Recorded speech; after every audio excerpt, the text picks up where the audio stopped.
আসসালামু আলাইকুম। আজকে আপনাদের মাঝে আমি একদমই আনকমন ডিজাইনের একটি নকশি কাঁথা সেলাই এবং ডিজাইন শেয়ার করব। তো আজকের এই ডিজাইনটা কিন্তু একদমই নতুন ডিজাইন। এর আগে আমার এরকম ডিজাইনের নকশি কাঁথা কখনো শেয়ার করা হয় নাই। তো যারা একদমই নতুন ডিজাইনের নকশি কাঁথা সেলাই করতে চান এবং সেলাই শিখতে চান তারা দয়া করে আমার এই ভিডিওটি সম্পূর্ণ দেখবেন। তাহলে এই ডিজাইনটাও আপনারা করতে পারবেন এবং সেলাইটা কিভাবে করেছি সেটাও আপনারা বুঝতে পারবেন।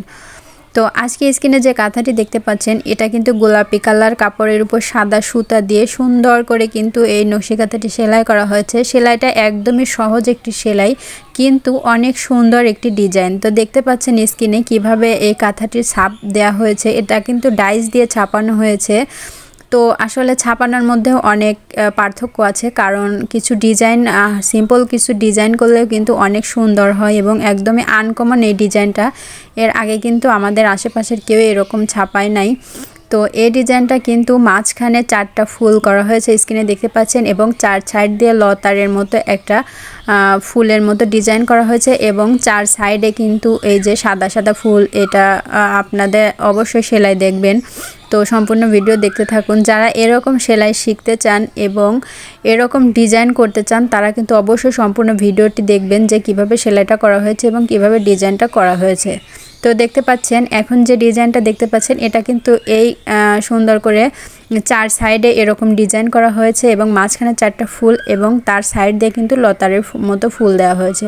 তো এই সাইডটা কিন্তু সেলাই করা সম্পূর্ণটা হয়ে গেছে।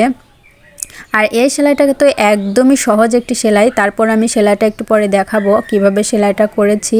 তো আপনারা অবশ্যই ধৈর্য সহকারে দেখবেন। আর 4 সাইড দিয়ে যে পার সেলাই করা হয়েছে ঝুরা সেলাই করে, তো এটা কিন্তু এই ডিজাইনটা কাঁথার মাঝখানে আছে, সেটাও কিন্তু এরকম ঝুরা করে সেলাই করা হবে। তো দেখতেই পাচ্ছেন ছাপানো কিন্তু অনেক সুন্দর হয়েছে। আর এটা কিন্তু ডাইস দিয়ে ছাপানো হয়েছে, আমি বারবার বলছি।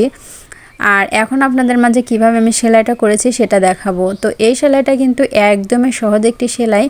তো এই ডিজাইন দিয়ে কিন্তু এবং এই সেলাই দিয়ে কিন্তু অনেক ডিজাইন করা যায়, যেটা আপনারা অনেকে হয়তো দেখে থেকেছেন। এবং যারা এই সেলাইটাই পারেন না তারা অবশ্যই এই ভিডিওটি দেখবেন সম্পূর্ণ, তাহলে বুঝতে পারবেন কিভাবে ফোরটা উঠাতে হয়। তো প্রথমে কিন্তু কোট করে নেওয়া হয়েছে। তো কোটের মাঝখান দিয়ে কিন্তু এভাবে সুন্দর করে সেলাইটা করা হয়েছে।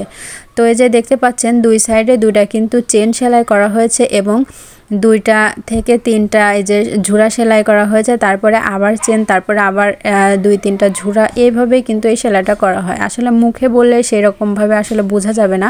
আপনারা যদি প্র্যাকটিক্যালি সেলাইটা একটু নিখুঁতভাবে মনোযোগ সহকারে দেখার চেষ্টা করেন তাহলে কিন্তু একবার দেখলে এই সেলাইটা বুঝতে পারবেন যে কিভাবে সেলাইটা করা হয়েছে।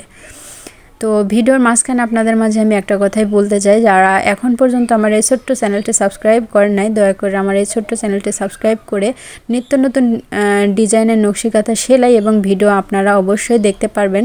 তো আপনারা এই কাঁথাটি যারা ভালো লেগে থাকে, যারা এই সেলাইটা এবং এই ডিজাইনটা, তারা কিন্তু অবশ্যই আমার চ্যানেলের পাশেই থেকে যাবেন। আর এই কালারটা, এই কাঁথাটির কালার কিন্তু একদম ডিপ রানী গোলাপি কালার। তো আসলে ক্যামেরাতে কেমন দেখা যাচ্ছে আমি জানি না, তারপরে আপনাদের বলে দিচ্ছি এটা একদমই গোলাপি কালার কাপড়। তো রানী গোলাপি কালার কাপড়, কাপড়ের উপরে কিন্তু সাদা কালার সুতা দিয়ে করা হয়েছে। আর এই সুতাটা কিন্তু আমি সেলাই মেশিনে যে সুতাটা ব্যবহার করে থাকি ববিনের সুতা, সেই সুতা দিয়েই কিন্তু 4 তার করে এই কাঁথাটি সেলাই করা হচ্ছে। যে দেখতে পাচ্ছেন সাইড দিয়ে কিন্তু ঝুরা কাঁথা ঝুরা সেলাই করা হয়ে গেছে। যে সেলাইগুলো কিন্তু অনেক সুন্দর। এটা আমার চাচিমা সেলাই করছে। তো চাচিমার হাতের কাজও কিন্তু আমার কাছে মাশাআল্লাহ অনেক ভালো লাগে, কারণ কিছু ডিজাইন আছে যেগুলো সিম্পল ডিজাইন হলেও কিন্তু সেলাইটা সুন্দর দিলে দেখতে অনেক সুন্দর লাগে। তো দেখতে পাচ্ছেন সেলাইও কিন্তু অনেক সুন্দর। প্রত্যেকটা সেলাই কিন্তু একই মাপের করা হচ্ছে এবং একই রকম দেখা যাচ্ছে জন্য কিন্তু কাঁথাটি অনেক সুন্দর লাগছে। তো আপনারা চাইলে রানী গোলাপি কালার কাপড় না দিয়ে অন্য বিভিন্ন কালারের কাপড় দিয়েও কিন্তু করতে পারবেন, কোনো সমস্যা নেই। তো এই কাপড়টা কিন্তু সাদা সুতের কাপড়ের উপর সাদা কালার সুতা দিয়েও কিন্তু অনেক সুন্দর ফুটেছে। আপনারা চাইলে যে কোনো কালারের সুতা এবং যে কোনো কালার দিয়েও কিন্তু এই ডিজাইনটা করতে পারবেন।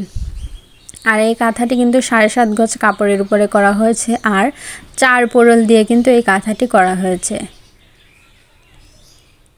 আর এই কাঁথাটি কিন্তু আমাদের বাসার পাশেই একজন ছাপায় ডাইস দিয়ে তাদের থেকে কিন্তু ছাপিয়ে নেওয়া হয়েছে। আসলে আমাকে অনেকেই বলে থাকেন আপনি কিভাবে আর্ট করেন সেটার একটু ভিডিও দিয়েন। আসলে এই কাঁথাগুলো ছাপানো হয় অন্য জায়গা থেকে, আমি তখন পাশে থাকি না, কিভাবে ভিডিও করে আপনাদের দিব বলেন। তারপর আমি চেষ্টা করব কিভাবে ছাপানো হয় সেটার ভিডিও সামনে দেওয়ার। তো যাই হোক, এই যে দেখতে পাচ্ছেন যতটুকু সেলাই হয়েছে ততটুকু দেখানোর চেষ্টা করলাম। আর আজকের এই কাঁথাটি আপনাদের কাছে কেমন লাগছে অবশ্যই জানাবেন। তো যাই হোক, আজকে আর কথা বাড়ালাম না, আজকে এ পর্যন্ত। আপনারা সবাই ভালো থাকবেন, সুস্থ থাকবেন, দেখা হবে অন্য কোনো নকশি কাঁথার ভিডিওতে।